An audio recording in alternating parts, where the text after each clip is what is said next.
Welcome to the Rim Break Rodeo. We hope this video helps. In this video, I will show you how to connect your PlayStation 4 controller to your personal computer using a micro USB cable. First, simply plug one end of a micro USB cable into the port on the top of your PS4 controller. Then, connect the other end into any available USB port on your PC. It's crucial to use a cable capable of data transfer, not just charging, for a successful connection. Your computer should typically recognize the device almost instantly. Once physically connected, your PC should ideally detect the controller as a generic gamepad.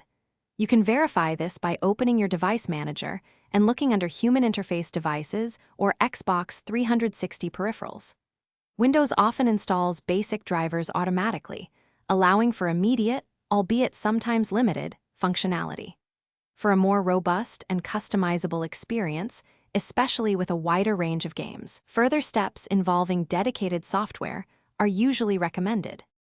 To unlock the full potential of your PlayStation 4 controller on PC, I recommend using a free, open-source application called DS4 Windows.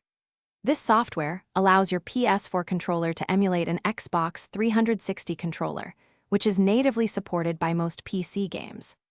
After a quick download and installation, you can configure custom button mappings, adjust sensitivity, and even manage light bar colors, giving you complete control over your gaming experience.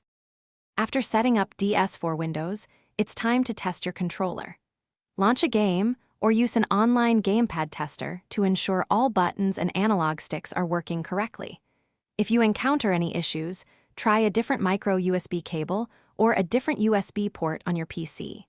Sometimes, simply restarting DS4 Windows or your computer can resolve minor glitches. Always confirm your chosen profile is active within DS4 Windows for optimal performance.